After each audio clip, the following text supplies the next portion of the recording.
जय जय जय। नमोस्तु नमोस्तु नमोस्तु। नमो हरिहंताणम, नमो सिद्धाणम, नमो हरियाणम, नमो वज्रायाणम, नमो लोये सवसाहुणम।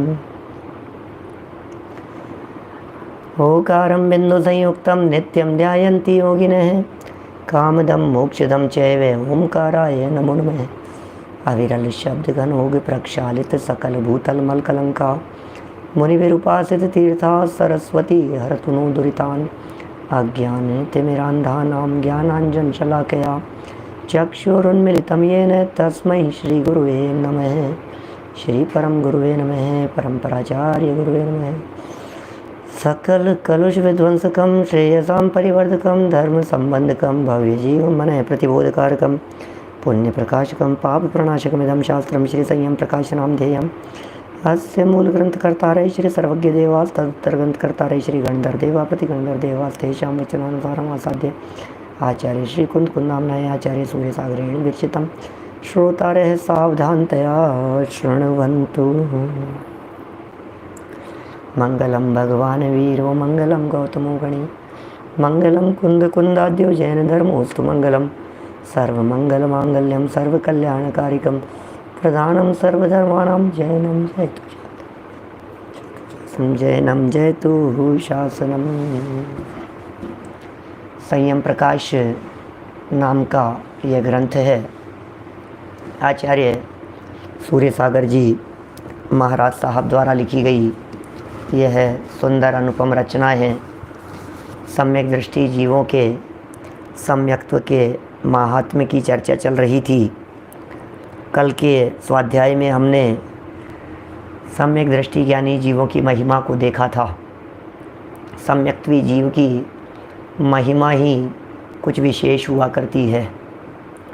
वह सम्यक दृष्टि जीव क्या क्या प्राप्त कर लेता है और उसके जीवन में क्या क्या कमियां नहीं होती, क्या क्या दोष नहीं होते, ये चर्चा हम पहले कर चुके हैं कल आपके बीच में। बड़ी आनंददायक रोमांचक बातें दिखाई देती है। धन्य है वे जीव जिन्होंने अपने जीवन में सम्यक दर्शन की प्राप्ति की है। अरे भैया, मुक्ति उनके चरणों में आकर के लौटती है, चरणों में आकर के पड़ती है। मुक्ति कन्या वरमाला लेकर के तैयार खड़ी रहती है, उनके गले में माला डालने के लिए लालायित रहती है।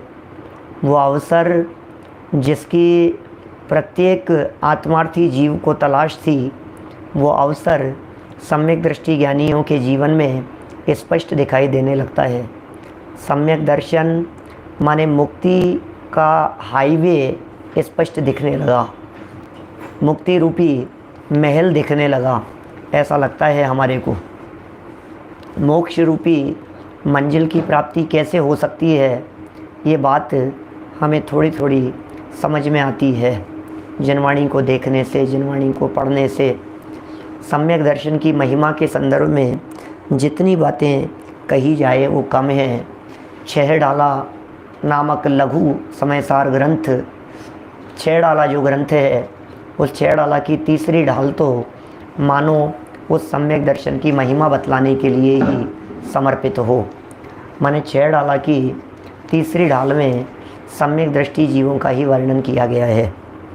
ऐसे सम्यक दृष्टि ज्ञानी जीव के जीवन में, जिसके जीवन में कभी दरिद्रता नहीं होती, जो कभी अंग भंग नहीं होता, हीन अंगों वाला नहीं होता, जो सम्यक दृष्टि जीव मर कर के कभी नरक त्रियंच में नहीं जाता, विकलत्रय नहीं होता, स्त्री नपुंसक नहीं होता, अल्पायु नहीं होता, भवनत्रिकों में जन्म नहीं लेता, दीनहीन दरिद्री नहीं होता, उस सम्यक दृष्टि जीव के जीवन में मिलता क्या है?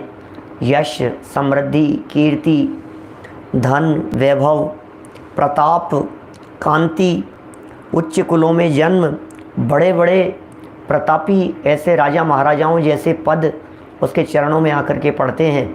ऐसा है स्वरूप। देखिए, आज हम उसी प्रकरण को थोड़ा सा और आगे बढ़ाते हैं। 580 नंबर का पेज है और अष्टरिद्धियाँ रिद्धियों की चर्चा आज हम कर रहे हैं। रिद्धियों की करेंगे, निधियों की करेंगे, रत्नों की करेंगे, हैं बड़े सुंदर सुंदर हैं ये सब बातें हैं। देखिए अष्ट रिद्धियाँ, आप लोगों ने पढ़ी है क्या ये रिद्धियाँ? कभी नाम बोले हैं क्या कभी आपने? अणिमा, जो महिमा और लघिमा, ये सब पढ़ते हैं कभी? ये कहाँ पढ़ते हैं ये अपने परमर्षि स्वस्ति मंगल नाम का एक पाठ है, जो पाठ पूजन करने वाले लोग प्रारंभ में बोलते हैं। रोज़ाना सभी पूजन करते हैं, पूजन करते समय सुबह वो बोला जाता है। सारी रिद्धियों का वर्णन उसमें आता है। परमर्षि स्वस्ति मंगल विधान पाठ कहलाता है वो, और उसमें उन सब का वर्णन आता है। नाम भी पढ़ लेते हैं, हर रोज़ पढ़ते हैं। हम जानते ही नहीं थे अणिमा क्या होता है, महिमा क्या होता है, लघिमा क्या होता है, गरिमा क्या होता है, ईशत्व वशित्व, ये क्या क्या रिद्धियाँ हैं ये हैं। स्वस्ति मंगल पाठ नहीं, उसको कहते हैं परमर्षि स्वस्ति। स्वस्ति पाठ तो वो कहलाता है स्वस्ति श्री, बस स्वस्ति स्वस्ति स्वस्ति की जिसमें चर्चा है। देखिए अणिमा नाम की रिद्धि क्या है। 8 रिद्धियों की चर्चा कर रहे हैं, बड़ी गजब की हैं रिद्धियाँ। इससे ऊपर की पंक्तियाँ देख लो, 2 पंक्तियाँ। जिनेंद्र देव के भक्त सम्यक दृष्टि जीव अणिमादि अष्ट रिद्धियों के स्वामी एवं देवांगनाओं के सुख के भोगने वाले स्वर्ग में देव होते हैं, या स्वर्ग में चले जाते हैं। 64 होती है रिद्धियाँ। उन 64 में से किसी एक जीव के अधिकतम 63 रिद्धियाँ एट ए टाइम हो सकती है, और वे भाग्यशाली जीव होते हैं। गणधर जो होते हैं तीर्थंकरों के, उनके जीवन में 63 रिद्धियाँ हो जाती है। तीर्थंकर परमात्मा के भी 63 नहीं होती, उनके भी कम होगी। टोटल 64 में से माने सबसे ज़्यादा रिद्धियाँ यदि किसी की होती है तो वो होती है गणधरों के जीवन में। अब ये जो रिद्धियाँ हैं, इन रिद्धियों का स्वरूप बतला रहे हैं। अभी देखना बड़ा मज़ा आएगा आपको, एक एक बात देखकर, पढ़कर, सुनकर। अणिमा क्या होता है? गजब की रिद्धि है अणिमा। अणिमा अणु जैसा शरीर बना लेवे, शरीर को इच्छानुसार छोटा बना लेना, ये अणिमा नाम की रिद्धि का काम है। अणु के बराबर शरीर बनाने की योग्यता ध्यान करते समय ऐसे ऐसे तक प्रसंग मिलते हैं कि इतना छोटा शरीर बना लेवे कि कमल खिलता है ना तालाब में, उस खिलते हुए तालाब में खिलते हुए कमल के नाल बीच में कितनी बारीक होती है वो, उस कमल की नाल में जाकर बैठ जाए और वहाँ बैठ करके ध्यान करते रहे। ऐसी रिद्धि है अणिमा नाम की रिद्धि। महिमा शरीर को इच्छानुसार बड़ा बना लेवे। अणिमा में यदि शरीर को छोटा बनाया जा सकता है तो महिमा नाम की रिद्धि में अपने शरीर को बहुत बड़ा बनाया जा सकता है, बहुत विशाल बना लेवे। इतना विशाल कि जैसी वो रिद्धि है ना, विक्रिया रिद्धि में कहते हैं विष्णु कुमार मुनिराज ने पूरे 2.5 द्वीप में पैर मानुषोत्तर पर्वत के ऊपर रख दिया। एक मेरू पर्वत पर, एक मानुषोत्तर पर्वत पर। बोले पूरी जगह ही नहीं है, बताओ तीसरा पैर कहाँ रखूँ? इतना विशाल शरीर बनाने की सामर्थ्य महिमा रिद्धि का काम है। लघिमा कहते हैं हल्का शरीर हो। अणिमा माने छोटा हो गया, महिमा माने बहुत विशाल हो गया, लघिमा माने हल्का हो गया, और गरिमा माने बहुत भारी हो गया। लघिमा क्या है? शरीर को इच्छानुसार हल्का बना लेना। गरिमा क्या चीज़ है? शरीर को इच्छानुसार भारी बना लेना। अणिमा जो महिमा और लघिमा में कुशल श्री मुनिवरा। अब जब भी बोलेंगे ना, आपको इनका स्वरूप बराबर ख्याल में आना चाहिए। माने ये जो स्वरूप है, ये रिद्धियाँ इस पंचम काल में नहीं हो सकती ऐसा तो नहीं है, लेकिन बहुत रेयर, कदाचित किसी को होवे तो होवे। क्या निषेध तो नहीं आया है। पंचम काल में रिद्धियों का निषेध तो नहीं आया है, लेकिन अब आप कहो कि साहब इसको हो जाएगी रिद्धि के, इसको हो जाएगी, तो फिर आप ये बहुत बड़ी गलत फहमी में है ये, है ना। देखिए अब ये कह रहे हैं लघिमा में इच्छानुसार हल्का बना लिया, गरिमा में शरीर को इच्छानुसार भारी बना लेवें, ऐसी रिद्धि है। अब बनाएं कि नहीं बनाएं इट डजेंट मैटर, नहीं बनाते होंगे, उन्हें मतलब भी क्या है, उन्हें ज़रूरत भी क्या है। वीतरागी संतों को, जगत से कटे हुए संतों के जीवन में इस प्रकार की रिद्धियाँ प्रकट हो जावे, वे रिद्धियों का प्रयोग क्या करने के लिए करें, इतना विशाल शरीर क्यों बनाएं भैया, क्या ज़रूरत है, ज़रूरत ही नहीं है इतना विशाल बनाने की। इतना हल्का बना दिया कि आसमान में उड़ने लगे, कि ज़रूरत क्या है। तो उन्हें इस तरह की कोई ज़रूरत नहीं है। देखने में तो ऐसा लगता है काल्पनिक जैसी लगती है, कल्पनाएं जैसी होगी, तो दुनिया को तो कल्पना ही लगेगी भाई साहब। जिसे जो चीज़ उपलब्ध नहीं होती उसे वो चीज़ कल्पना लगती है।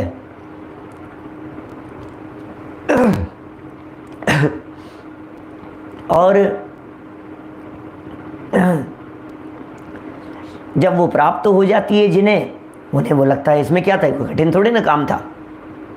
ऐसा है, बना सकते हैं वापस पुनः, शरीर छोटा बड़ा नहीं हो गया, शरीर तो उनकी जितनी साइज थी उतनी ही रहेगी।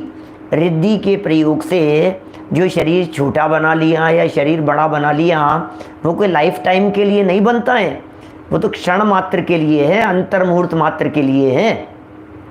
किसी भी रिद्धि को अंतर मुहूर्त से ज़्यादा के लिए स्थायित्व प्राप्त नहीं होता, वो परमानेंट नहीं रहती है, वो थोड़े समय के लिए रही, फिर वो बदल जाएगा रूप, फिर दोबारा वो उसको बना लेंगे। अंतर मुहूर्त में वो रिद्धि एक प्रकार से विघटित होती है, ऐसा समझना चाहिए। कहीं ऐसा थोड़ी नहीं कि परमानेंट ऐसा विशाल शरीर बना करके बैठे रहें, कहीं को बना करके बैठे रहेंगे, उन्हें क्या मतलब है, क्यों किसी को पूरे दुनिया में किसी को डराएंगे कि डराने धमकाने का काम। अरे हमारे महामुनिराज तो निर्भय बनाने का काम करते हैं, भयभीत बनाने का काम नहीं करते। और ये जिन रिद्धियों की अभी यहाँ चर्चा चल रही है, ये रिद्धियाँ तो देवों के जीवन में सहज प्रकट होती है, देवों के पास में होती है। सम्यक दृष्टि ज्ञानी जीव नियम से मर करके वैमानिक देवों में जाता है। अब चूंकि सम्यक दृष्टि जीव मर करके वैमानिक जाता है क्या, तो वैमानिक देवों में जाने वाले को वहाँ विमानों के स्वामी होते हैं, स्वर्ग में होते हैं, देव होते हैं, अनेक प्रकार की ऐसी रिद्धियाँ उनके जीवन में होती है। अभी हमारे पास में यहाँ देव लोग आ जावें, विचित्र प्रकार का रूप बना करके बैठ जाएं, चाहे जैसा रूप बना लेते हैं वे लोग। तो लघिमा हो गई, गरिमा में भारी शरीर बनाने की बात हो गई। प्राप्ति, अपने शरीर को जहाँ चाहे वहाँ पहुँचा देना। देवों की रिद्धियों की चर्चा चल रही है, अरे ये देवों की रिद्धियों की चर्चा कर रहे हैं, लेकिन ये रिद्धियाँ सम्यक दृष्टि ज्ञानी जीव को सहज उपलब्ध होती है। इसका मतलब यहाँ देवों की रिद्धियों की चर्चा देवों के लिए नहीं है, महिमा तो सम्यक्त्व की बतलानी है। जिन रिद्धियों को देख करके आपको प्रसन्नता होती है, जिन रिद्धियों को देख करके हृदय में आनंद आता है, ये रिद्धियाँ सम्यक दृष्टि ज्ञानी जीव के चरणों में अपने आप आकर के पड़ती हैं, ये बताना चाहते हैं यहाँ। हमें रिद्धियों को देख यार काश मेरे पास में ऐसी रिद्धि प्राप्त हो जाए, शरीर को चाहे जहाँ पहुँचा देवे, कितना अच्छा हो जाए वो लोग। अभी कभी ऐसा लगता है हे भगवान, कभी ऐसी ये प्राप्ति रिद्धि प्राप्त हो जाए, जचे जहाँ पहुँच जाएं हम फटाफट। तो कितनी जो झंझट होती है धर्म प्रभावना के कार्य में, यहाँ से वहाँ जाओ, वहाँ से वहाँ जाओ, वो सफ़र नहीं है, साधन मिलता नहीं है, सुविधाएं नहीं होती है, कितनी कितनी जगह पर, आड़ी टेढ़ी जगह पर कहाँ कहाँ कैसे कैसे पहुँचते हैं संजय जी भाई साहब।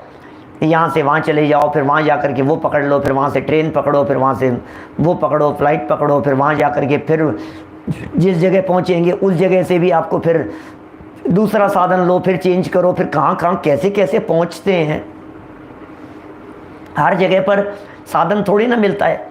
तो अपने मन ऐसा कर यार ये काश ये रिद्धि अपने को मिल जाए तो खूब धर्म प्रभावना कर सकते हैं अपन। माने वैभव जी मन होता है एकदम सामने चले जाएं अपन कि प्रवचन सुनने के लिए, जैसे प्रवचन का समय हो ना, उस समय तो हम रात को 8 बजे और सुबह 9:20 पर और दिन में जब भी 4 बजे होता है, जब भी होता है, तो उस समय हम फटाफट बटन दबाएं और सीधा आपके सामने लाइव सामने बैठ करके सुने। ऑनलाइन नहीं, यूट्यूब पर लाइव नहीं, लाइव बैठ करके सामने, फिजिकल लाइव बैठ करके सुने। तो आपको जो ऐसी रिद्धि दिखती है, ये कहते हैं भाई ऐसी रिद्धियाँ तो देवों के पास में होती है, और वो देवगति की प्राप्ति सम्यक दृष्टि ज्ञानी जीवों की गुलाम है। मिथ्या दृष्टियों को भी हो जाती हैं ये सब, लेकिन सम्यक दृष्टियों को तो नियम से होगी, ऐसा कहना है। प्राकाम्य रिद्धि अपने शरीर को लेकर गुप्त हो जाना एवं किसी से रुकावट को प्राप्त नहीं करना, प्राकाम्य है। गायब हो गया, ऐसे गायब हो गए, अदृश्य हो गए, किसी को दिख नहीं रहे हैं, ये प्राकाम्य रिद्धि है। ईशत्व सबका स्वामित्व प्राप्त कर लेना। ईशत्व, ईश्वर होते हैं ना, ईश्वर जो सब स्वामी, स्वामीपन जिसमें हो, वो ईशत्व रिद्धि है। वशित्व जिसको चाहे उसे अपने अधीन कर लेना एवं अपने वश में कर लेना। सुनील जी साहब, यदि ऐसा लगता है कि ये सब बड़ी दुर्लभ है, तो जादूगर लोग भी दिखाते रहते हैं, हाथ की सफाई वाले भी दिखाई देते हैं, है ना, नज़र बंद कर लेने वाले भी दिखाई देते हैं। बोलो, जो लोग नज़र बंद कर देते हैं, हाथ की सफाई वाले होते हैं। मैंने अभी 2-4 दिन पहले ही कही थी किसी प्रवचन में कि ये नैरोबी में ऐसी घटनाएं बहुत घटती है, इंडिया में भी घटती है। हमारे जयपुर में भी 1-2 परिचित लोग हैं जिनके साथ में इस तरह की घटनाएं पहले 20-25 साल पहले ऐसी घटना घटी है। मैंने गायब एकदम ऐसा कुछ भुरकी डाल दी उन पे, मोहन धूल जैसी। अब उसके बाद में सब जैसा जैसा वो कह रहे हैं वैसा वैसा करने लग जाए। तो ये स्थिति जो जब दुनिया में मायाचारी छल करने वाले लोगों के पास में इस तरह की स्थिति हो सकती है क्या, तो ये कह रहे हैं यहाँ पर, वहाँ कहा था, आयोजन में कहा था, ब्रह्म सुंदरी आयोजन में। देखिए, जिसको चाहे अपने अधीन कर लेवे, वश में कर लेवे, है ना। ईशित्व जो है ना, 7वें नंबर की जो रिद्धि कही है, ये सब स्वामित्व प्राप्त कर लेना, मतलब उनकी महिमा आती है जगत के जीवों को, वर्चस्व चलता है उनका रुतबा चलेगा, उनकी चलेगी। जैसे लोक में दुनिया में ऐसा कहा जाता है कहीं कहीं इनके गण बहुत ऊंचे हैं, भारी हैं। नहीं, ये भारी पड़ते हैं। तो वो क्या है, वो गण ऊंचे होना, भारी होना, ईशत्व जैसा ही कुछ है। मैं अभी रिद्धि की बात नहीं कह रहा हूँ, लेकिन उससे रिलेटेड कुछ बात ऐसी हो सकती है। चलिए, सम्यक दृष्टि जीव, आगे चलते हैं अपन। ये सब रिद्धियाँ देवगति प्राप्त करके ज्ञानियों के जीवन में हो जाती है। कुछ विचित्र सी तो लगती है भाई साहब, लगता तो ऐसा है कि ये सब कैसे होती होगी, ये सब असंभव जैसा लग रहा है, ऐसा संभव नहीं लगता है। लेकिन इसलिए अपने को असंभव जैसा लग रहा है कि अपने को ऐसा कोई दिखाई नहीं देता, लेकिन किसी को तो होता है। और बात तो सम्यक दृष्टियों की चल रही है, यहाँ तो सम्यक दृष्टि नहीं दिखाई देते। फिर सम्यक दृष्टि जीव को मर करके ऐसी रिद्धि संपन्न देह की प्राप्ति होती है। लेकिन सम्यक दृष्टि को रिद्धियों की महिमा नहीं आती है, ये महत्वपूर्ण बात है। अंदर में अपना एक आत्म तत्व बैठा हुआ है, जो स्वभाव है, जो त्रिकाली ज्ञायक है, उस चैतन्य आत्मा की महिमा आती है, वो ज्ञान स्वभावी आत्मा की महिमा आती है सम्यक दृष्टि ज्ञानी जीवों को। माने सम्यक दृष्टि ज्ञानी जीवों को उस ज्ञायक आत्मा की महिमा आती है, जो ज्ञायक भगवान आत्मा इस देह देवालय में विराजमान है। अभी तो 8 ही की चर्चा की है, यहाँ कहाँ तक बातें बतलाएं न। 64 रिद्धियाँ भी कही है शास्त्रों में, और 500 विद्याओं की बात करिए। फिर विद्याओं में और बात करो तो 64 ही नहीं है, फिर और तरह के भेद बन जाएंगे, उसमें अनगिनती तरह के भेद बन जाते हैं। लेकिन कितनी भी महिमा आपको क्यों नहीं आ रही हो, ज्ञानियों के जीवन में तो ज्ञायक की महिमा आती है, ज्ञानियों को इन सब की महिमा नहीं आती है। सम्यक दृष्टि को इसकी क्या महिमा है? अच्छा, करेगा क्या? शरीर छोटा बना लिया तो उससे क्या होगा, और शरीर बड़ा भारी बना लिया तो उससे क्या होगा? शरीर हल्का बना लिया तो उससे कौन सा एकाध कर्म प्रकृति भी कम हो जाएगी क्या? कितना भारी हो जाए उससे एकाध कर्म प्रकृति कम हो जाए? कुछ कर्म कम होने वाली नहीं है, एक भी कर्म प्रकृति कम होने वाली नहीं है, कितना भी भारी हो जाए। रिद्धियों से कर्म प्रकृतियाँ कम नहीं होती, रिद्धियों से, उपाधियों से, शक्तियों से, इनसे कोई कम होने वाली नहीं है। देखिए, सम्यक दृष्टि जीव समस्त संसार में उत्कृष्ट भोगों का पूर्ण स्थान। जरा देखिए, सम्यक दृष्टि की महिमा ही गा रहे हैं एक प्रकार से। सम्यक दृष्टि जीव समस्त संसार में उत्कृष्ट भोग, संसार में उत्कृष्ट भोग, उनका जो पूर्ण स्थान है, क्या चीज़ है वो? चक्रवर्ती पद है वास्तव में, उसकी बात कर रहे हैं। समस्त पृथ्वी का स्वामित्व, कौन है ये? पृथ्वी के स्वामित्व रूप चक्रवर्ती नाम का पद। ऐसे बड़े बड़े मुकुटधारी नृपतियों को भी, राजाओं से भी वंदनीय चक्रवर्ती पद प्राप्त करते हैं। सम्यक दृष्टियों को चक्रवर्तियों जैसा पद मिलता है, अज्ञानियों को नहीं मिलता, मूढ़ लोगों को नहीं मिलता। क्या? मूढ़ मिथ्या दृष्टियों को प्राप्त नहीं होता है। ये चक्रवर्तित्व जैसा पद प्राप्त होता है, चक्रवर्तियों जैसे पद की प्राप्ति होती है। इस पद से संसार में उच्च पद दूसरा नहीं है। संसार में इस पद से उच्च दूसरा पद नहीं है। मनुष्य लोक की बात कर रहे हैं, चक्रवर्ती से ऊंचा कोई दूसरा पद नहीं है, या सम्यक्त्व से ऊंचा कुछ नहीं है। इस पूरे 3 लोक की बात करो तो चक्रवर्ती की आज्ञा में देव, विद्याधर एवं भूमि गोचरी राजा रहते हैं। हो, ये चक्रवर्ती की आज्ञा में रहते हैं भाई साहब। चक्रवर्ती सम्राट, उस चक्रवर्ती सम्राट की आज्ञा में, देव भी चक्रवर्ती की आज्ञा में चलते हैं कि हाँ, अभी बतलाएंगे। जब रत्नों और निधियों की चर्चा करेंगे तब कहेंगे एक एक रत्न, एक एक निधि की रक्षा करने वाले 1,000 देव होते। हो क्या कहें, बोलो कैसी कैसी गजब की बातें हैं ये। चक्रवर्ती की आज्ञा में देव आ जाते हैं, विद्याधर भी आ जाते हैं। विद्याधर भी आकर के इनके चरणों में झुकते हैं। आपको पता है 32,000 विद्याधर राजाओं की कन्याओं से चक्रवर्ती विवाह करता है। क्या? ये सम्यक दृष्टियों की चर्चा चल रही है, सब सम्यक दृष्टियों की। अभी मुनिराजों की तो अद्भुत ही महिमा है। सम्यक दृष्टि यानी जीव भी रंच मात्र भी भाव नहीं देता इन रिद्धियों को। चक्रवर्ती की आज्ञा में देव चलते हैं। विद्याधर 32,000 रानियाँ उसको आर्यखंड की होती है, 32,000 रानियाँ मलेच्छ खंड की होती है, और 32,000 रानियाँ विद्याधरों के यहाँ से होती है। और विद्याधरों के जो मुकुटबद्ध राजा होते हैं, शासक होते हैं, वे सब चक्रवर्ती की अधीनता स्वीकार करते हैं। कितनी विद्याएं उनके पास में क्यों नहीं हो, अरे इनके पास में विद्याएं हैं और चक्रवर्ती के पास में पुण्य है। वज्रसेन जी साहब, जिसके पास में पुण्य होता है उसकी चलती है। निंदा करने वाले, आलोचना करने वाले, टांग खींचने वाले, उनमें कोई फर्क नहीं पड़ता है। जिसकी चल रही होती है, जिसका पुण्य होता है, जिसके साथ में पुण्य होता है, जिसके पास में प्रताप होता है, ये चक्रवर्ती सम्राट का प्रताप है कि उसके आगे देव लोग भी नतमस्तक हो जाते हैं, उसके आगे विद्याधर भी नतमस्तक हो जाते हैं। ऐसा है, भूमि गोचरी राजा भी रहते हैं, विद्याधर भी रहते हैं।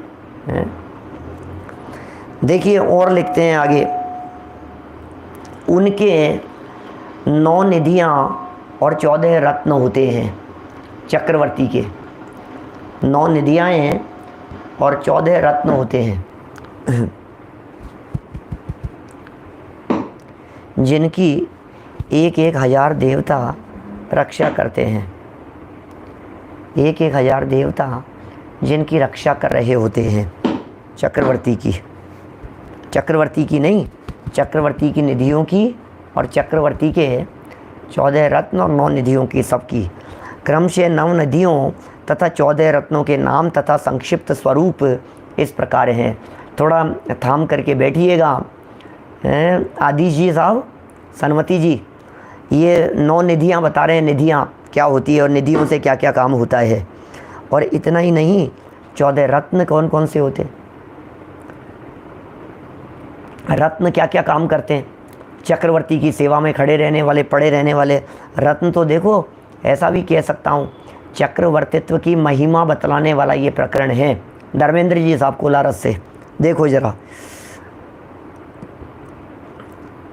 रक्षि यक्ष सहस्रः काल महाकाल पांडु मानव शंखा नई सर्प पास्य पिंगल नाना रत्नांच नव निधय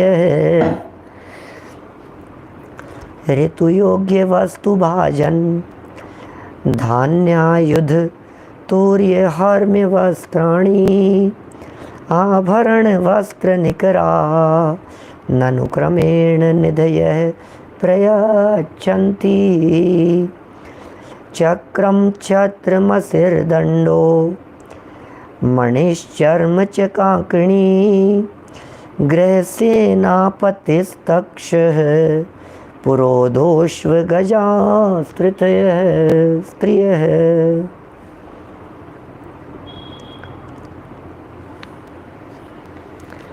जिनकी 1,000 यक्ष सेवा करते हैं, ऐसे चक्रवर्ती के पास नवनिधि तथा 14 रत्न होते हैं। नवनिधियाँ ये है, जरा निधियों की चर्चा सुनिए। क्या? नंबर 1 काल निधि। ये क्या होती है भाई साहब? काल निधि ऋतु के योग्य वस्तु देती है। काल से अप्रभावित हो गया वो, कैसी गजब की बात हो गई। ये कह रहे हैं काल नाम की एक ऐसी निधि है उसके पास में, काल नाम की ऐसी गजब की निधि है जिस निधि के माध्यम से वो काल से परे हो गया। गजब हो गया भैया, काल से परे हो गया माने अरे गर्मी के मौसम में सर्दी के फल खाने की इच्छा, सर्दी के मौसम में गर्मी के फल खाने की इच्छा, मौसम के प्रतिकूल फल खाने की इच्छा, किसी भी तरह की कोई भी चीज़ जो उसे प्राप्त करनी हो ऋतु के योग्य वस्तु देती है। जैसी ऋतु हो उस ऋतु की उत्तम से उत्तम वस्तुएं भी प्राप्त हो जावे और काल के प्रभाव को छोड़कर अन्य भी यदि वो कोई चाहे तो उसे वो भी उपलब्ध करा देवे। ये काल नाम की निधि है। दूसरी महाकाल। काल यदि योग्य वस्तुएं प्रदान करता है तो महाकाल बर्तन देती है, पात्र प्रदान करती है। पांडु निधि है एक, सभी प्रकार के धान्य इस पांडु नाम की निधि से उपलब्ध हो जाते हैं। एक मानव निधि है, तलवार बर्छी आदि अनेक प्रकार के शस्त्र प्राप्त हो जाते हैं इस मानव निधि से। ये सब खजाने हैं उसके चक्रवर्ती के पास में। क्या क्या हैं? माणवक,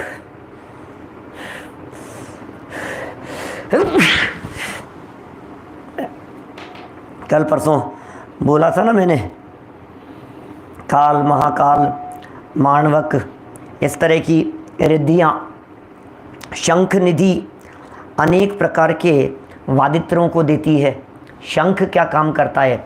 बजाने में काम आता है ना, शंख बजाते हैं लोग, इस तरह से शंख को फूंकते हैं। तो जैसे आपने शंख बजा दिया है उस तरह के अनेक तरह के वादित्र उसे उपलब्ध करा देने वाली ये शंख नाम की निधि होती है। फिर नौसर्प निधि। नैसर्प, नैसर्प शब्द होना चाहिए नौसर्प की जगह, नैसर्प। तो ये महल मकान को देती है, नैसर्प नाम की निधि। मंदिर है, महल है, मकान है, ये सब देती हैं। अभी इसमें जो चेतन रत्नों की चर्चा करेंगे ना, उसमें एक कहेंगे रथपति, शिल्पकार, ऐसे व्यक्ति की बात करेंगे। वो मंदिर आदि बनाता है, बनाने वाला भी तो चाहिए कोई व्यक्ति। बनेगी किस चीज़ से? ये नैसर्प निधि ये उनको सब प्रकार के साधन सुविधाएं, वो मटेरियल अवेलेबल करवाती है। ये किस तरह का मटेरियल होगा ये नैसर्प निधि से? चक्रवर्ती के लिए बनने वाले महलों में, रानियों के लिए बनने वाले महलों में वो किस चीज़ से बनते होंगे, कैसे जड़ते होंगे, कहाँ से रॉ मटेरियल आता होगा। वॉश बेसिन भी होते होंगे कि नहीं? वॉश बेसिन होते होंगे, मिरर होते होंगे, टाइलें लगती होगी। कौन सी टाइल लगती होगी? सोने चांदी रत्न जवाहरात जो भी, जैसी, मतलब मेरा कहने का मतलब ये है कि ये सब नैसर्प निधि से प्राप्त होती है। महल आदि जिससे बन सकें ऐसी चीज़ें। पास्य निधि, रेशम, सूती आदि सब प्रकार के वस्त्र प्राप्त हो जाते हैं इन्हें, अद्भुत क्वालिटी के। देखिए फिर क्या पास्य है, पास्य की जगह पद्म शब्द भी मिल रहा है। पद्म, पद्म नाम की निधि, पास्य लिखा है इसमें, पद्म ही है। फिर पिंगल, मुकुट, कुंडल, केयूर आदि अनेक प्रकार के आवरण देती है। मुकुट मिल गए, कुंडल, केयूर वगैरह इस तरह के जो आभूषण होते हैं ये सब पिंगल निधि से। और नाना रत्न निधि से हीरा, पन्ना, माणिक आदि अनेक प्रकार के रत्नों को प्राप्त कर लेता है। इस तरह से ये अनेक प्रकार की रिद्धियाँ, अनेक प्रकार की निधियाँ, 9 निधियों की हमने यहाँ बात की है। ये 9 निधियाँ उसके जीवन में प्राप्त हो जाती है। ये सब ऊपर लिखी है, ये संस्कृत श्लोक में ऊपर नैसर्प था, देखिए आप, नैसर्प, ये पास्य लिखा है, ये पास्य की जगह पद्म, पिंगल, नाना रत्नाश्य नवनिधेय है, ऐसा होना चाहिए। फिर उनके नीचे कार्य बतला दिए, ऋतु योग्य वस्तु भाजन, धान्य, आयुध। दूसरे श्लोक में 9 निधियों के काम बतला दिए। अब ये तीसरा श्लोक दिया है, चक्रम छत्रम असिरदंडो मणिश्चर्म च कांकिणी, ये कहकर के सब रत्नों की बात कर रहे हैं। अब चक्रवर्ती के 14 रत्नों का वर्णन करते हैं। 14 रत्नों में 7 रत्न चेतन होते हैं और 7 अचेतन होते हैं। चेतन रत्न कौन कौन से हैं? देखो रत्न भी चेतन होते हैं, गजब है भाई साहब। चक्रवर्ती के चेतन रत्न होते हैं, रत्न भी होते हैं क्या चेतन? कि हाँ, अरे वो जो हैं वो स्पेशली होते हैं उसके। जैसे नाम देखिए, गृहपति, गृहपति कौन है? Home minister. अरे भाई साहब क्या कहोगे आप गृहपति को? ऐसा अद्भुत व्यक्ति है, ऐसा चेतन है ये, चेतन रत्न, रत्न कहा जाता है उसे। जैसे 9 रत्न कहते हैं ना, 9 रत्न नहीं बोलते किसी व्यक्ति के, जैसे कहते हैं अकबर के 9 रत्नों में से एक थे, तो फिर वो रत्न माने रत्न बहुमूल्य, रत्न माने अद्भुत विशेषता से युक्त। सुदीप जी, अद्भुत विशेषता से युक्त, उसके संपर्क में 7 ऐसे विशिष्ट चेतन होते हैं जो अद्भुत ही हुआ करते हैं, बस उन्हें ही यहाँ रत्न संज्ञा से कहा गया है। राजभवन की सारी व्यवस्थाओं को देखने वाले गृहपति नाम के रत्न हैं। फिर नंबर 2 सेनापति। ये सेनापति भी कोई अद्भुत ही है, ऐसे चाहे जिसको लल्लू मंजू को आप वो बना दो, सेनापति बना दो, ऐसा नहीं है। 5 म्लेच्छ खंड और 1 आर्य खंड, इन 6 खंडों को जीतने की सामर्थ्य रखने वाला, विजय दिलाने वाला ये सेनापति, ये कितना पावरफुल व्यक्तित्व होगा। ऐसी कैसे चलेगी सेना जिसके कंट्रोल में एक इशारे पर सेना चल देवे और एक इशारे पर सेना बैठ जावे, ऐसा है। गृहपति घर को संभालता है, महलों को संभालता है, राजभवन की व्यवस्थाओं को संभालता है, बाहर की व्यवस्थाओं को नहीं, बाहर नहीं है उसका काम, कार्य क्षेत्र।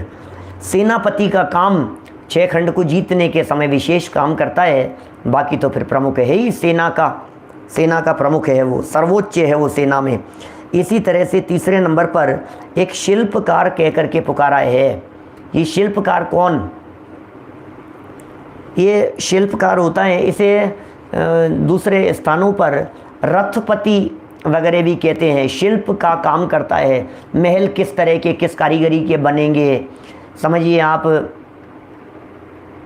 मंदिर कैसे बनेंगे, प्रासाद किस तरह के बने होंगे। आपके ये जो बाहुबली का जो सेट है ना, ये कुछ नहीं है उसके आगे। आप ऋषभ देव का नंद्यावर्त देख लो एक बार, हमारे अजमेर में आकर के, आप देखते रह जाएंगे। अद्भुत दृश्य है, अद्भुत दृश्य, आप कल्पना नहीं कर सकते हो उन दृश्यों की। ऐसा स्वर्ण नगरी बसा रखी है वहाँ अजमेर सोनी जी की नशिया में। दुनिया जो देखती है वो देखती ही रह जाती है। पूरे विश्व की ऐसी अद्वितीय रचनाएं। राजमहल के परिदृश्य की कल्पना की है वहाँ, कैसा राजमहल होता है। देखिए यहाँ कह रहे हैं ये इच्छानुसार महल बना देगा, मंदिर बना देगा अलग अलग तरह की, क्योंकि उनकी शिल्प मंदिर अलग तरह के होते हैं, महल अलग तरह के होते हैं, रनवास अलग तरह के होते हैं, सब उनके लिए अलग अलग तरह की शेप वगैरह बनती है। सब ये अद्भुत ही हैं इस तरह की सच में चीज़ें। राकेश जी साहब देखो क्या कह रहे हैं आगे। फिर पुरोहित भी तो प्रमुख होना चाहिए, ये भी रत्न है उसका पुरोहित भी। ये पुरोहित कौन होगा? ये कोई साधारण नहीं है पुरोहित। पुरोहित माने पंडित जी, पुरोहित माने धार्मिक कार्य क्रियाकलाप को देखने वाले, चक्रवर्ती के धार्मिक क्रियाकलाप, अनुष्ठान, पूजन, विधान, आयोजन, धर्म संबंधी सलाह मशवरा, और ऐसा भी कह सकते हैं ये पुरोहित जी जो होते हैं ये बराबर चक्रवर्ती के यहाँ कक्षाएं चलाते हैं। ये विद्वान है, ये बराबर कक्षाएं चलाते हैं, वेद विज्ञान की बातें सिखाते हैं। अरे उन्हें हिम्मत देने का काम करते हैं। जैसे हमारे यहाँ राजघराने में, राज दरबार में इस तरह के लोग हुआ करते थे, चारण भाट जैसे लोग। यद्यपि वो अच्छे अर्थों में उनका प्रयोग नहीं किया जाता, लेकिन वो मोटिवेशनल जैसे समझ लीजिए आप, जो सेना में भी इस तरह की मोटिवेशनल स्पीच देते हैं। सेना में लड़ने के लिए जाने से पहले उन्हें शिक्षा देते हैं, उन्हें बताते हैं, उनमें देशभक्ति फूंक देते हैं, इतनी हिम्मत भर देते हैं उनमें, क्या परवाह करते हो तुम? अरे कोई बात नहीं, एक बार जन्म क्या, एक बार मरण क्या, 1000 बार जन्म लेकर के भी यदि मुझे भारत भूमि के लिए सूली पर चढ़ाया जावे तो मैं तैयार हूँ, गोलियाँ खानी पड़े तो मैं तैयार हूँ। ये हिम्मत देने के लिए चक्रवर्ती की सेना को, चक्रवर्ती के आसपास के लोगों को, उनके परिवार के लोगों को, उन्हें समझाने वाले, उन्हें धार्मिक ज्ञान देने वाले, उन्हें शिक्षा देने वाले, उन्हें वीतरागता की बातें बतलाने वाले, वेद विज्ञान की बातें बतलाने वाले, वस्तु स्वतंत्रता की बातें बतलाने वाले, ये पुरोहित ही होते हैं। ये चौथे नंबर, ये रत्न है, ये साधारण नहीं है वो व्यक्ति। अरे ये एक एक व्यक्ति के निर्देशन में हजारों लोग काम करते हैं। जैसे गृहपति है तो अकेला कोई होम मिनिस्टर जैसा अपन कहते हैं, अपने वाइफ को होम मिनिस्टर कह करके पुकारते हैं लोग। ये क्या है भाई साहब, वो जॉब है कि क्या? नहीं, ये तो होम मिनिस्टर है, होम मिनिस्टर है। तो ऐसे कोई उसके वो पटरानी अलग रत्न है, उसे स्त्री रत्न कह करके पुकारा है 7 नंबर पर। क्या ये कह रहे हैं? शिल्पकार, सेनापति, अद्भुत है सेनापति। तो सेनापति अकेला ही चला जाएगा क्या? उस सेनापति के निर्देशन में कितनी लंबी चौड़ी सेना होती है जो संभाली जाती है उसके द्वारा। ऐसे ही शिल्पकार अकेला थोड़ी न, हजारों लाखों लोग उसके साथ में, उसके निर्देशन में शिल्प का कार्य करने वाले होते हैं। ऐसे ही पुरोहित के निर्देशन में बहुत सारे धार्मिक आचरण वाले, धार्मिक पद्धतियां सिखाने वाले ऐसे लोग होते हैं। इसी तरह से अश्वगज सेना, अश्वगज और स्त्री, क्या है भाई साहब? हाथी घोड़े भी उसके रत्न के। हाँ, क्या बात कर रहे हो? चक्रवर्ती जिस हाथी पर सवार होकर के जावे वो हाथी हो गजब होता है। चक्रवर्ती जिस घोड़े पर सवार हो जावे वो घोड़ा कैसा होता होगा। ये खंड प्रपात और तिमिस्र नाम की गुफाएं हैं विजयार्ध पर्वत पर। माने विजयार्ध पर्वत की 2 गुफाएं हैं 50-50 योजन के विस्तार वाली, आर्य खंड और मिलेच्छ खंड को जोड़ने वाली गुफाएं, खंड प्रपात और तिमिस्र नाम की गुफाएं। दरवाजे बंद रहते हैं उनके। चक्रवर्ती सम्राट उन दरवाजों को इस अश्व रत्न पर बैठ करके 12 योजन तक की छलांग लगा जाता है। सेनापति चलाता है, सेनापति बैठ करके चला जाता है उसके ऊपर, अश्व रत्न के ऊपर 12 योजन तक छलांग लगा ले वे, ऐसी सामर्थ्य से युक्त होता है वो अश्व रत्न। इसी तरह से गज नाम का रत्न है, वो बहुत तरह के ऐसे छिन्न भिन्न कर दे वे दूसरे हाथियों को, ऐसा ताकतवर ये अश्व रत्न है। इसी तरह से स्त्री पटरानी, उसकी पटरानी भी एक गजब का ही रत्न है। उसकी पटरानी कभी मासिक धर्म से नहीं होती, बांझ नहीं होती, ऐसा नहीं है, लेकिन उसकी योग्यता ही इसी तरह की है, वो पवित्र ही रहती है। निरंतराय भोग हो सके चक्रवर्ती को, उसके लिए पटरानी एक अद्भुत स्त्री होती है, वो भी कुछ और अद्भुत ही सामर्थ्य है उस पटरानी की भी। चक्रवर्ती के भोजन को पचाने की सामर्थ्य दुनिया में किसी में नहीं है।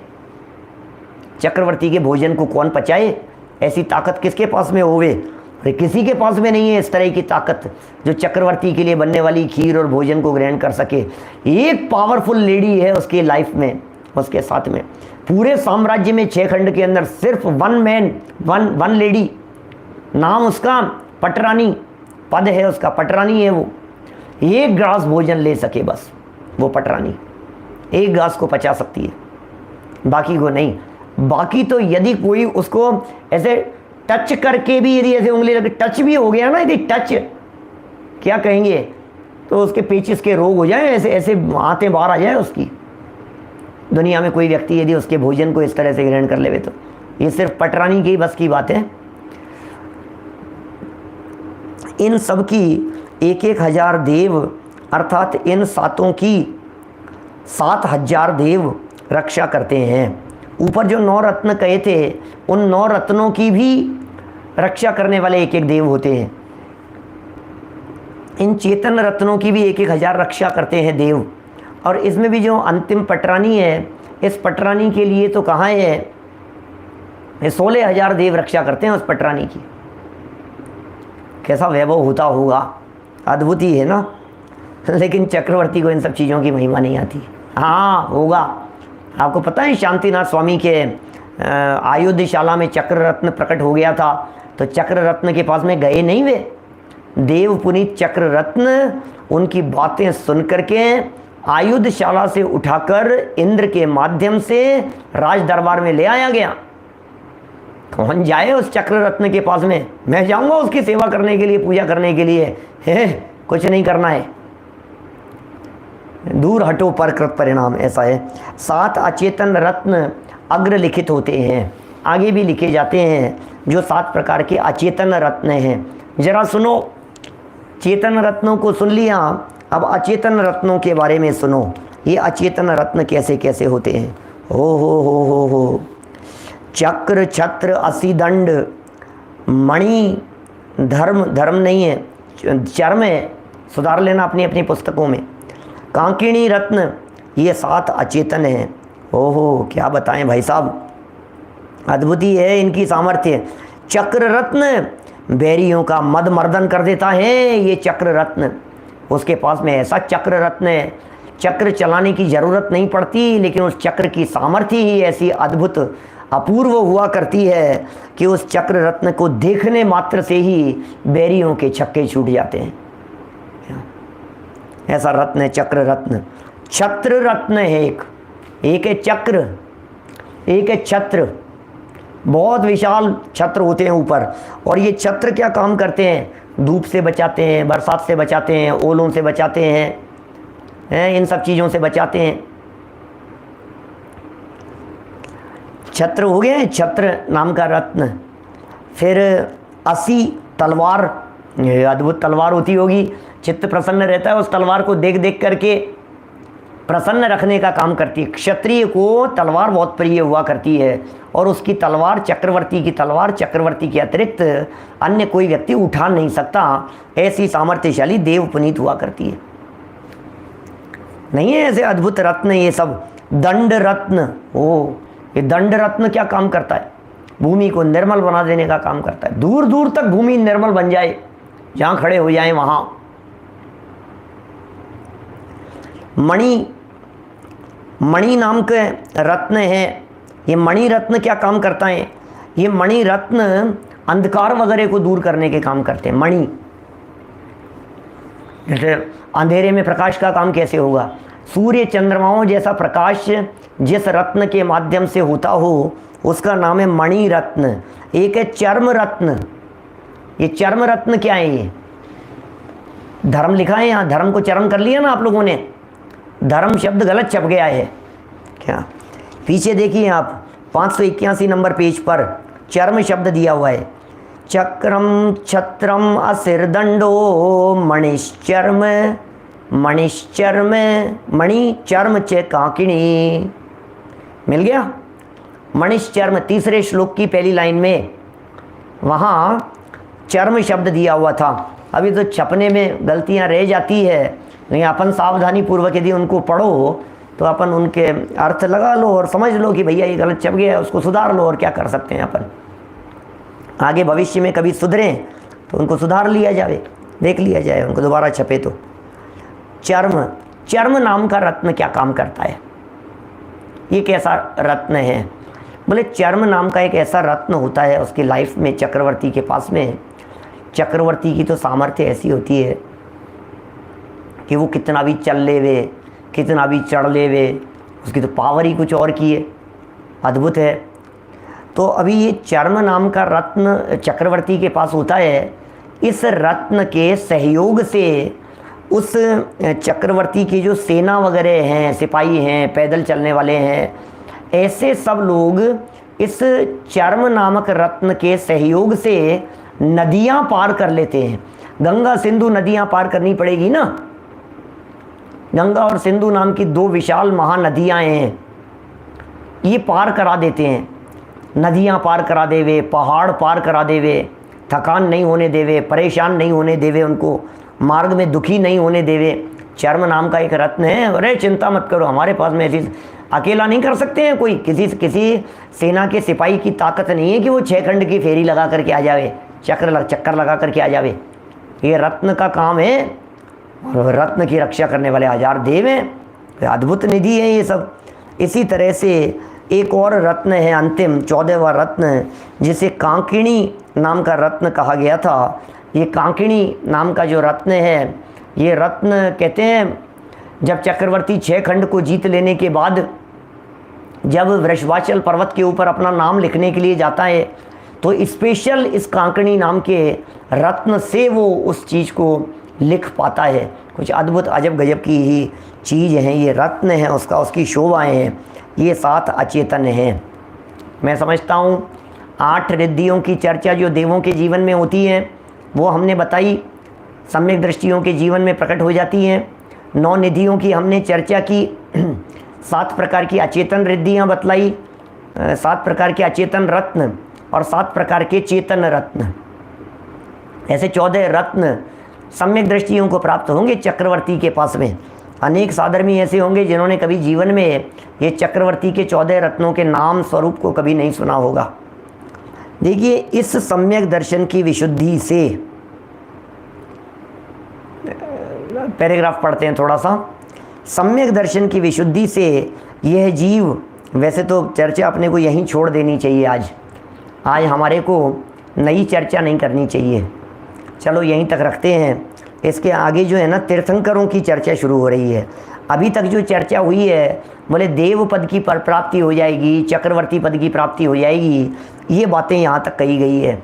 ये चक्रवर्ती पद, नारायण, प्रतिनारायण, इंद्र, नरेंद्र, अहमेंद्र, ये जितने भी पद हैं, ये सभी पद एक मिथ्या दृष्टि जीव के जीवन में नहीं आवे। एक भी मिथ्या दृष्टि जीव के जीवन में, मिथ्या दृष्टि जीव एड़ी से चोटी तक का जोर लगा लेवे। ये सब पुण्य से होता है भाई साहब। चक्रवर्तित्व की प्राप्ति पुण्य से होती है। बाकलीवाल जी साहब, कितनी दुकानें चलाएं हम, कितनी फैक्ट्रियां खोलें हर्षवर्धन जी, अनिल दोषी जी साहब, कितने बिजनेस, कितनी फैक्ट्रियां, कितनी माइंस, कितनी लेबर, कितना सब कुछ करें कि हम चक्रवर्ती बन जावें। सोचो, चक्रवर्ती बनने के लिए दुकानें चलाता है क्या सुनील जी भाई साहब मुरार से? चक्रवर्ती सम्राट चक्रवर्ती बनने के लिए दुकानें चलाता है कि फैक्ट्रियां लगाता है कि माइंस देखता है? क्या करता क्या है वो देखो तो सही।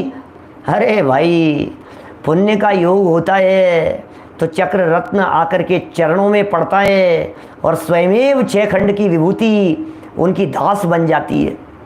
ये सारा पुण्य का खेल है, सारे पुण्य का नाटक है। और ये पुण्य उन्हीं के बंधता है जिनके जीवन में पुण्य की अहमियत नहीं होती, जिनके जीवन में पुण्य की कीमत नहीं होती, जो पुण्य को धेले भर भी चाहते नहीं हैं। अरे जो पुण्य को धूल समझते हैं, जो पुण्य को माटी समझते हैं, जो पुण्य को अटकाने वाला समझते हैं, क्या करें बताओ मेरे को, क्या करें ये बताओ। उस पुण्य का क्या हासिल हो जाएगा? हाँ, अभी मेरे को दिल्ली में उपाध्याय कल्प की उपाधि दे दी, क्या हो क्या जाएगा उससे? बढ़ क्या गया उससे ये बताओ? पुण्य से प्राप्त हो गई है, पुण्य और पवित्रता से अनेक अनगिनती चीजें न मालूम किस किस के जीवन में क्या क्या आकर के प्रकट हो जाती है। अरे चाह किसे है ये बताओ? चाह है क्या उस चीज की? महत्वपूर्ण बात तो चाह की हुआ करती है। चक्रवर्ती को इनकी चाह नहीं है। चक्रवर्ती के जीवन में ये सब पुण्य प्रकृतियां सहज आकर के मिले तो मिले, क्या हो गया है क्या भाई शोभित जी? ये कैसे अद्भुत ही नहीं है ये बातें? देख देख करके अपने को कैसा लगता है, अरे साहब उसको मिल रही है जिसको चाहिए नहीं, जिसको चाहिए, अरे जिसको चाहिए वो तो भिखारी है, भिखारियों को नहीं मिला करती है। ये संपन्नता भिखारियों के नसीब में नहीं होती है, ये पुण्यशालियों के जीवन में आती है। जिनके जीवन में पुण्य और पवित्रता का सुमेल होता है, उन्हें ये सब अवस्थाएं स्वयमेव अपने आप मिलती है। अरे साहब इनको क्यों मिल गई? इनको मिल जानी चाहिए कि जिसके पल्ले पुण्य होगा चक्र रत्न तो उसी को मिलेगा। लौट करके आ गया, बाहुबली के पास में भेज दिया था भरत चक्रवर्ती ने, लौट करके घूम करके आ गया। नहीं बाहुबली को दे दो, बाहुबली दे कैसे देवे, दे कैसे देवे बताओ तो सही, कौन किसको देवे? आप देने की भावना भाते रहो, किसी व्यक्ति को दान देने की, किसी व्यक्ति का सहयोग कर लेने की, सामने वाले के सत्ता में पुण्य पल्ले नहीं होवे तो क्या होवे? आलोक जी भाई साहब क्या करें? चक्रवर्ती सम्राट को चाहिए ये सब, ये रत्न चाहिए उसे, अरे उसे तो एक गायक चाहिए, वो मिल गया जिसकी उसे अनादि काल से तलाश थी। चैतन्य रत्न मिल गया भाई साहब। उस चैतन्य रत्न के आगे इन 14 रत्नों की, जड़ रत्न हो चाहे चेतन रत्न हो, कोई कीमत नहीं है। हमें नहीं चाहिए ये सब रत्न, धर लो तुम्हारे पास में, इससे क्या बढ़ जाएगा? अच्छा मैं कहता हूं चक्रवर्ती सम्यक दृष्टि, उस सम्यक दृष्टि जीव को यदि ये चक्रवर्तित्व की प्राप्ति हो गई तो सम्यक दृष्टि के जीवन में क्या बढ़ गया? और सम्यक दृष्टि जीव को चक्रवर्तित्व की प्राप्ति नहीं होवे हैं तो सम्यक दृष्टि के जीवन के अतीन्द्रिय आनंद में क्या कमी आ गई? ये चक्रवर्तित्व के 14 रत्न, ये जो 14 रत्न हैं चक्रवर्ती के जीवन में प्रकट हो गए हैं, क्या ये चक्रवर्ती की एक भी कर्म प्रकृति को कम करने में समर्थ हैं क्या? फिर क्या लेना देना है इनका?